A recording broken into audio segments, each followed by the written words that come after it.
What is the best manga panel of all time? One who is not well versed in manga might see this as a simple question, no different than asking someone what their favorite color or food is. But a question like this one may not seem to have an objective answer. After all, art is subjective, and people place different values on what they find appealing in art. We can look at this question from a few different angles, such as what is the most detailed and solely artistic panel in all of manga? With this question, we can look to some of the best mangakas and talents of art and paneling. One Punch Man author Yusuke Murata displays an almost impossibly perfect feat of perfection in his art. The minute details of shading, paneling, and painstaking detail in the monster design seem impossible for a human to draw. The very magnitude of the alien spaceship and its incomprehensible size are astounding to see on paper. The vision from author 1 onto the page from Murata is truly something everyone should be aware of. If we're talking about manga panels solely based on their art, look no further to Kentaro Miura's Berserk. If you've been a subscriber on my channel for any time now, you'll be aware that I'm a huge Berserk fan. Watching Miura evolve as an artist from the beginning of the Black Swordsman up to Fantasia is truly magnificent. I mean, let's be honest here, it doesn't even seem like the same person. There are countless panels you can look at with Berserk and call it the best in art, and it's no surprise that many people consider it the best in many aspects, including art. Some of its panels are so incredible that you could easily see them being featured in professional art exhibits and institutes. And speaking of professional art exhibits, is it any surprise that Hirohiko Araki's JoJo's Bizarre Adventure has been featured in the Louvre, one of the most upstanding and respectable art museums in the world? Araki has cemented himself as a unique figure in the world of manga, and his art is really something special. While his early work resembled much of the late 80s shonen battle manga art, his mid to present day art made him the famous mangaka he is today. His style is nothing like anything I've ever seen in manga, with his art trying to recreate the real-world fashion icons and industry we see daily. I know it's a big meme, but real-world models and artists usually inspire the iconic JoJo poses. Araki keeps up with his fashion and trends in his work, and it shows. There are countless other mangakas to talk about for their art alone, such as the haunting realism displayed in Aniya Wasano's Goodnight Punpun, or the lonesome and stoic world of Takehiko Inoue's Vagabond, and don't forget the horrifying world of cosmic creatures with Junji Ito's art. There are simply too many good mangakas for their art to talk about and list off, so it can be really hard to figure out what the best panel is artistically. However, it's even more difficult to single out one when looking at what makes a manga panel good from a different angle, that being context. What is the best manga panel in terms of story and impact? This way of looking at it is far more difficult because, well, what do you value in a story? Is it a mystery, with a story being built upon anticipation and twists and plot reveals, only to drop a bombshell of a reveal during its run? Maybe you value character growth and individual study. Watching a character come to his or her conclusion after massive growth and story time can be a rewarding experience for the reader. Maybe you just like a badass pose or shot of a character during an intense fight or climax of the story. Or even then, you might just find an awesome full or double page spread of a panel to become an instant classic in your eyes. It really does all come down to subjectivity in the end. So what is the point of this video then? If there's no clear answer on the best manga panel, and it's all down to the individual, why are we talking about it? Well, I thought it would be best to try and figure out what makes certain manga panels so encapsulating, and at the end of this, try and decide what I think is the best manga panel. When it came to the artistic aspect, I already gave a few examples earlier. It would seem that the more detailed and intricate a panel is, would correlate to how well the art and, therefore, the panel is. That makes sense, but to pick out some of the best manga panels, we need something that incorporates both art and purpose. For example, Goodnight Punpun is a manga full of realistic depictions of humans and urban life. And while it's full of incredible panels in its own right, there are also plenty of well-drawn scenes that don't necessarily stand out. On the contrary, Hunter x Hunter is an incredible story in manga that I really love, but it's also known for its overly long dialogue taking up entire panels. And while this dialogue may be of great importance and impact to the story, the artistic value in these panels just isn't there. So we have to find something that brings the two together to create a not only visually appealing panel, but one that impacts us the moment we see or read it. Thankfully, there's an abundance to look at. First, to start this search for the greatest panel, we have to look at manga that is overall very consistent in its art.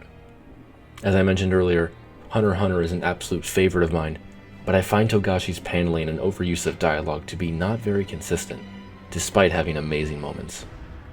I think another that falls apart a bit is Demon Slayer. While extremely popular and highly regarded by many who watch it, it didn't pick up traction until its anime adaptation, despite the manga being completed for quite some time. I want to preface real quick that I am not shaming or saying that these series are bad in any way. Everyone enjoys different things, and it all depends on the viewer, and no mangaka here is a bad storyteller or artist. Chainsaw Man is another personal favorite of mine, and while Fujimoto uses incredible paneling in some instances, I don't find any to stick out too much in Chainsaw Man. Okay, maybe besides the Hell arc and Gun Devil arc, those panels are pretty sick. But I much prefer the paneling and art of Fujimoto's Fire Punch. I love Chainsaw Man, but Fire Punch's overall direction impacted me far more. But this isn't a Fire Punch video, so I'll move on.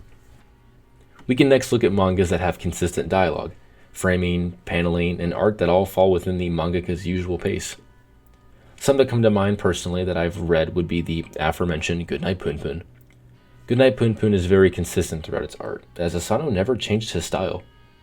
His depictions of humans are realistic, and while Punpun's design is the one key element of change, that in itself is consistent. Another good pick I have read would be the multiple Junji Ito horror mangas. Whether it is Uzumaki, Gyo, or Tomei, his art style is easily recognizable through the manga scene. Ito can craft a seemingly normal world from its external view, and then go into great detail with some of the most frightening body horror you couldn't possibly imagine on the next page. His horror remains consistent is what I'm getting at here. And if we're on the topic of monsters, then we have to mention Gantz. Gantz is undoubtedly most famous for its monster designs, along with the violence said creatures bring along with them. The anticipation and anxiety to see what author Hiroya Oku will create with his monsters onto the cruel world of the Gantz members is what kept me hooked. But what about manga that thrives on the silent? The stillness, the emptiness of the world or person? Luckily, there's plenty of incredible series that do this well. Blame is the first I think of when it comes to the quietness of art in manga. The world of Blame is extremely loud in its presence of what we see in contrast with the quote-unquote normal world, but silent for most of its dialogue. The mechanized world of Blame feels cruel in its depiction, cold and lifeless when first introduced. Another manga that excels in the quiet is Vagabond. While it has plenty of dialogue and character building, there are also many moments of stillness, usually with Musashi being at the heart of it. These shots may emphasize the very natural world around him, the realness of the brutality of a duel, or the focus on practice and training for oneself. You've probably noticed that I've been a bit biased toward the seinen genre of manga, so let's look at some of the key moments of shonen. With the recent popularity of its anime quality and production, Jujutsu Kaisen has risen to the ranks in modern manga. While it may be a bit easy to pick JJK, it easily has some standout moments with storytelling and paneling. JJK has some incredible panels when it doesn't focus on the fights necessarily. That may be a bit of a hot take, and I'm not trying to throw shade at Akutami, but I find JJK to be much more memorable in its scenes when it's a lot less crowded, and I don't just mean with how many characters are on the page.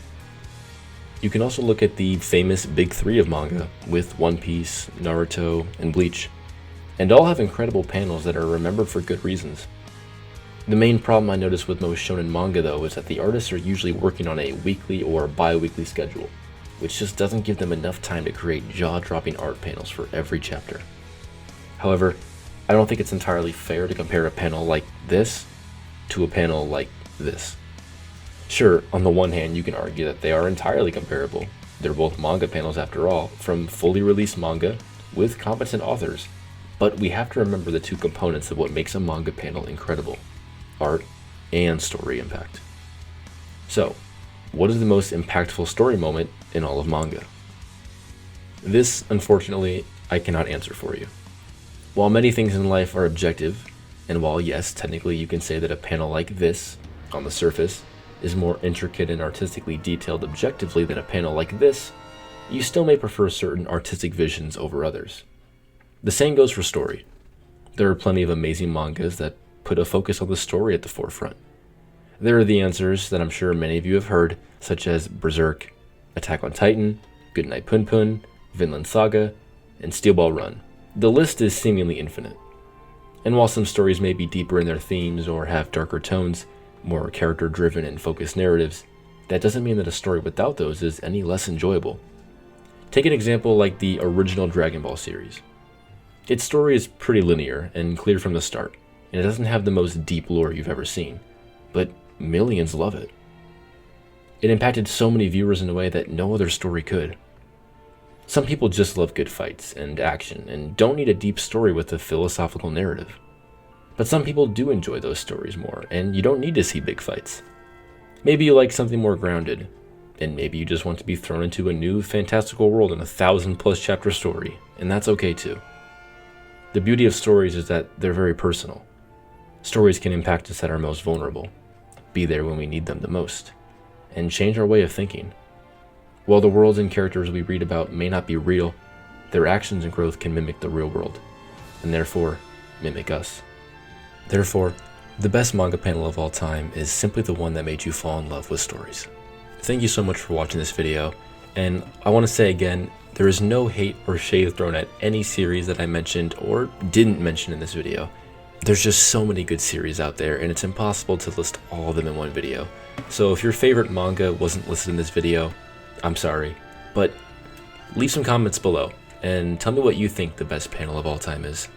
And if I didn't mention a manga that you like, comment it below, and if I haven't read it, maybe you can convince me. Once again, thank you for watching, and have an amazing day.